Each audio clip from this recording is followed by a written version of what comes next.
মেঘাঞ্জনা রুদ্রর লেখা গল্প তালক্ষীর।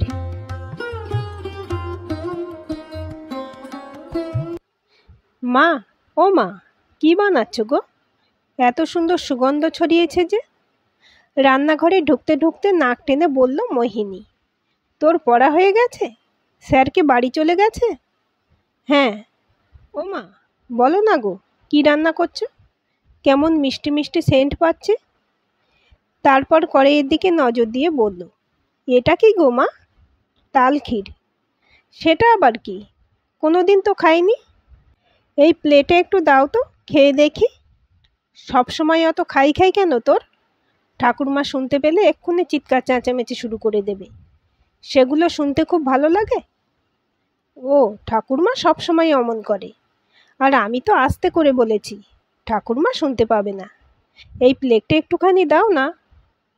কিন্তু ততক্ষণে যা শুনতে পাওয়া শুনতে পেয়ে গেছেন পুতুল দেবী। রান্নাঘরের দিকেই আসছিলেন। হঠাৎ মোহিনীর কথা শুনে ওনার মেজাজ গরম হয়ে যায়। বটে বাবু, বড় বউ, মেয়ে একটা পেটে ধরেছিলি বটে। সব সময় খাই খাই স্বভাব। এমন নোলা খেকো মেয়ে আমি জীবনে দেখিনি।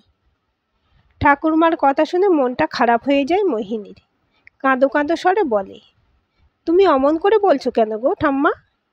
আমি তো কখনো তালক্ষীর খাইনি বলে মাকে একটুখানি চেয়েছি, চেখে দেখবো বলে। চুপ কর মুখপুরি, সব সময় তোর খাই খাই। অন্য সময় তো কড়াই থেকে জিনিস নামাতে তর্সা হয় না। তোর নোলাই দেওয়া চাই। তাই বলে আজ আমার গোপালের খাবারের দিকে নজর দিয়েছিস? অমন নোলাই গরম জল ঢেলে দিতে হয়। মা! এতক্ষণ শাশুড়ি আর মেয়ের বাকবিতণ্ডার মাঝে কথা বলার অবকাশ পায়নি মাধবী দেবী। কিন্তু এখন শাশুড়ির অমন বিষাক্ত কথায় আর চুপ করে থাকতে পারলেন না। আপনি এসব কি বলছেন মা? ও ওইটুকু একটা বাচ্চা, ও কি বোঝে এসবের? একটু না হয় খেতেই চেয়েছে, তাই বলে আপনি এসব বলবেন? আপনার গোপালের খাবার কি আমি ওকে দিয়েছি খেতে? দেখো না মা, ঠাম্মা কী সব বলল। কাঁদো কাঁদো হয়ে মাকে অভিযোগ জানায় মোহিনী। মেয়ের কথায় মাধবী দেবী ঠাস করে একটা চর বসিয়ে দেয় মেয়ের গালে। পিঠে আরও দু চারটে দিয়ে বলে, আর একটাও কথা বলবি না তুই, অসভ্য মেয়ে কোথাকার। জীবনে কোনোদিন কিছু খাসনি তাই না? সব সময় এত খাই খাই কেন তোর? চুপচাপ ঘরে গিয়ে পড়তে বস, নয়তো আরও মার খাবি। মার খেয়ে ভ্যাঁ করে কাঁদতে কাঁদতে ঘরে চলে গেল মোহিনী। মাধবী কড়াই থেকে ক্ষীরটা কাঁসার বাটিতে ঢেলে নিল। তারপর থালায় একে একে তালের লুচি, তালের বড়া, তালের পায়েস, তালের পিঠে, তালের সন্দেশ সহ নানা রকম খাবার সাজিয়ে নিল। তারপর শাশুড়ির উদ্দেশ্যে বলল, আপনার গোপালের খাবার সব হয়ে গেছে মা। ঠাকুর ঘরে কি এখনই দিয়ে আসবো, না আপনি পরে এসে নিয়ে যাবেন? সব কিছু খতিয়ে দেখে নিয়ে পুতুল দেবী বললেন, দিয়েই আসবে চলো। এখানে তো যা অবস্থা দেখছি, কখন আমার ঠাকুরের খাবারে কি হয়, তার থেকে ভালো ঠাকুরের কাছেই পৌঁছে দিই, সেই যা করার করবে। রান্নাঘর থেকে বেরিয়ে যেতে যেতে শুনতে পাই মাধবী। পুতুল দেবী বলছেন, কত করে ঠাকুরের কাছে একটা নাতি চাইলাম, সোনার গোপাল গড়িয়ে দেবার মানও তো করলাম, যেন ঘরে একটা গোপাল আসে। তা তো আর হলো না। ঘরে এলো একটা লক্ষ্মী ছাড়া মেয়ে ছেলে, যে আমার গোপালের খাবারে নজর দেয়। পাপের ফল সব। দীর্ঘশ্বাস ফেলে মাধবী দেবী। একটা 6 বছরের শিশু না বুঝে খেতে চেয়েছে, তাতে একজন 60 বছর বয়সী মহিলার যা আচরণ, তাতে কাকে কি বলা উচিত সে বুঝে পায় না। তাই খাবারগুলো পিতলের গোপালের মূর্তির সামনে নামিয়ে প্রণাম করে নিজের মনে বলে সে, প্রভু, তুমি আমাদের দেওয়া এই ফল মিষ্টি আদৌ খাও নাকি আমরা জানি না, অথচ আন্দাজেই আমাদের কত আয়োজন। আর একটা 7 বছরের অবুঝ শিশু তোমার জন্য বানানো খাবার একটু খেতে চাইলে আমরা তাকে গালমন্দ করতে দুবার ভাবি না। শুনেছি তুমি তো বাচ্চাদের সাথেই ভাগ করে খেতে বেশি পছন্দ করো, কিন্তু তবুও যদি আমার ছোট্ট মেয়েটা কিছু অপরাধ করে ফেলে, তবে ওকে ক্ষমা করে দিও। কিছুক্ষণ হলো জন্মাষ্টমী পুজো শেষ হয়েছে। প্রসাদগুলো আশপাশের বাড়িতে এবং কাজের মেয়েটাকে গুছিয়ে দিয়ে একটা বাটিতে করে তালের ক্ষীর নিয়ে ঘরে এলো মাধবী দেবী।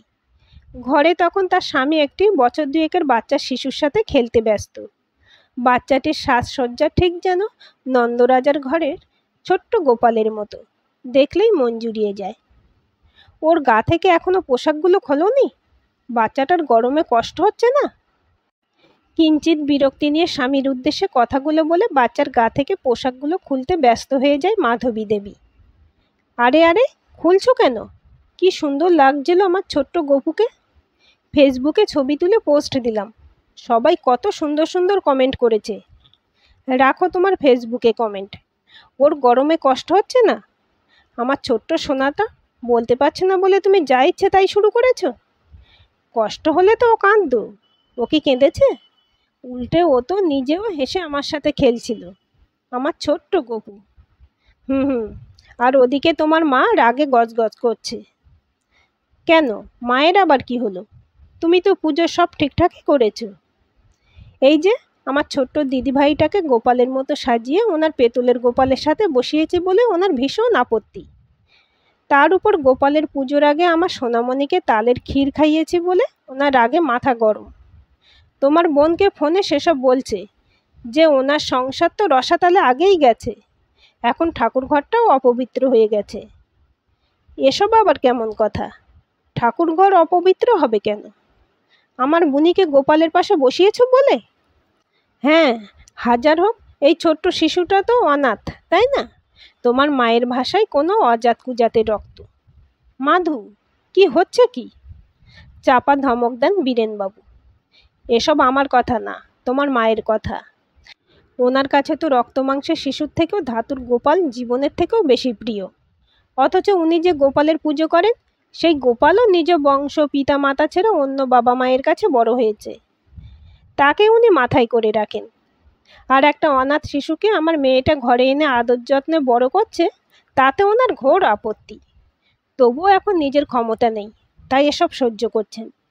নয়তো এই অপরাধে আমি সহ আমার মেয়ে নাতনিকে ঘাড় ধাক্কা দিয়ে বের করে দিতেন নিশ্চিত। মা চিরকালই এমন। ঈশ্বরকে ওনার এত ভক্তি, শ্রদ্ধা, ভালোবাসা, কিন্তু মানুষকে যে কেন আপন করতে পারল না?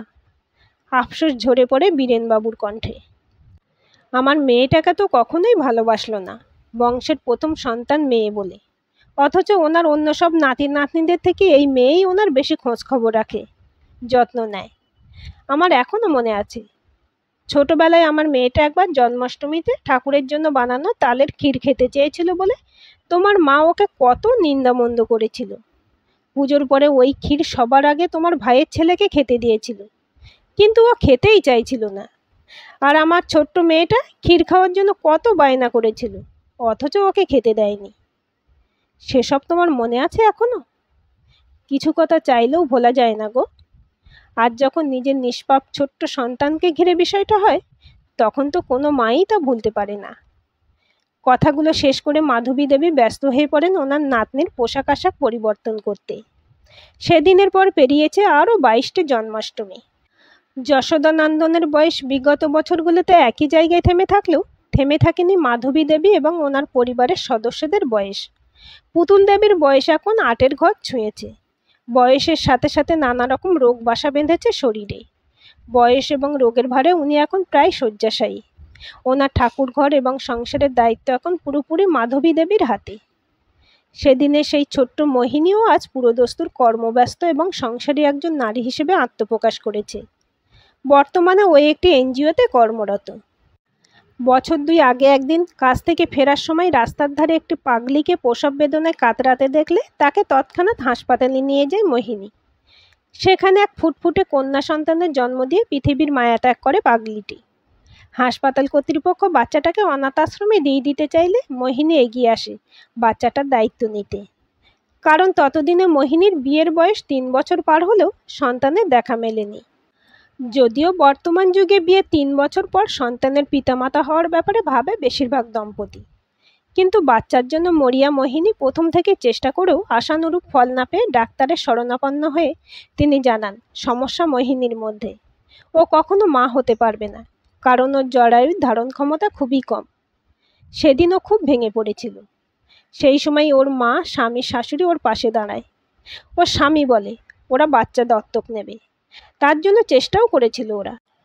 কিন্তু এখন যখন এমন একটা সদ্যজাত শিশুকে পেয়ে গেল, তখন মোহিনীর সুপ্ত মাতৃত্ব এই বাচ্চাকে আগলে নেবার জন্য জেগে ওঠে। সব কথা খুলে বলে ওর মা ও স্বামীকে। শুনে ওরাও তৎক্ষণাৎ হাসপাতালে চলে আসে। ফুটফুটে মেয়েটাকে দেখে সকলের মন ভালো হয়ে যায়। সমস্ত ফর্মালিটি সেরে বাচ্চাটাকে বাড়ি আনতে আরও বেশ কিছুদিন পেরিয়ে যায়। যেদিন অফিসিয়ালি মোহিনী এই বাচ্চাটাকে নিজের সন্তান রূপে পায় সেদিন ছিল জন্মাষ্টমী। যশোদা এবং দেবকী দুই মায়ের প্রাণের ধনের জন্মতিথি। ওই একই দিনে অবশ্য নন্দরাজার ঘরের দেবী যোগমায়াও জন্মলাভ করেছিল। তাই তো মাধবী দেবী বড় শখ করে একমাত্র নাতনির নাম রাখেন যোগমায়া। এই যোগমায়াকে কেউ কংসের মতো কারাগারের দেওয়ালে ছুঁড়ে না মারলেও তার প্রতি একরাশ ঘৃণা ও বিরক্তি ছুড়ে দিয়েছিলেন পুতুল দেবী। অজাত কুজাতের রক্ত, বস্তির বাচ্চা, এসব বলতে দুবার ভাবেননি। আজ যখন ওনার অক্ষমতায় ওনার বৌমাই সেই বাচ্চাটাকে ওনার পুজোর ঘরে গোপালের আসনের পাশে বসিয়ে পুজো করছে, তখন থেকে ওনার মেজাজ সপ্তমে চড়ে আছে। মাধবী দেবী বড় যত্ন করে নাতনিকে তালক্ষীর খাওয়াচ্ছিলেন। আচমকা একজোড়া হাত পিছন থেকে ওনার গলা জড়িয়ে ধরায় উনি চমকে ওঠেন। মায়ের চমকে ওঠা দেখে হেসে ওঠে মোহিনী। তারপর মাকে চুমু খেয়ে মেয়েকে কোলে নিয়ে আদর করতে করতে বলে, তোমরা আমার মেয়েকে কীরকম সাজিয়েছিলে মা? একদম নাড়ু গোপাল লাগছিল। আমি ফেসবুকে ছবিগুলো দেখে তো প্রথমে চিনতেই পারিনি, পরে ভালো করে লক্ষ্য করে বুঝলাম এটা আমার সোনামাটা। কিন্তু এত তাড়াতাড়ি খুলে দিয়েছো কেন সব? আমি দেখতেই পেলাম না ভালো করে। গরমে ওর কষ্ট হচ্ছিল না? তোর বাবা সাজিয়েছিল অমন করে। তুমি কি ওকে ঠাম্মার পুজোর ঘরে নিয়ে গিয়েছিলে মা? দেখে মনে হলো গোপালের পাশে বসিয়েছ। হ্যাঁ। ঠাম্মা কিছু বলেনি? উনি তো এসব মেনে নেবেন না। না মানলে নাই, আমার বয়ে গেছে। আমার ইচ্ছের বিরুদ্ধেও তো উনি অনেক কিছু করেছেন। ছাড়ো মা, বাদ দাও। আর তুমি ওকে এসব কি খাওয়াচ্ছ? হেভি সেন্ট বেরিয়েছে তো খাবারটা থেকে। তারপর আঙুলের ডগায় করে একটুখানি নিয়ে চেখে বলে, এটা তো তাল ক্ষীর। ওয়াও, হেভি খেতে হয়েছে মা। কতদিন পর খেলাম। আমাকেও এই রেসিপিটা শিখিয়ে দিও তো। তুমি ওকে তাল ক্ষীর খাওয়াচ্ছ মা? গোপালের মতো যোগমায়েরও তো আজ জন্মতিথি। তার কথা আমরা কজন মনে রাখি। আর আমার দিদিভাই তো একই সাথে যোগমায়া এবং আমার গোপালও। আবার ভালো করে বিবেচনা করলে আমার দিদিভাইয়েরও কিন্তু আজ জন্মতিথি। মনে নেই তোর 2 বছর আগে জন্মাষ্টমীতে ওকে নিজের সন্তান রূপে পেয়েছিলি?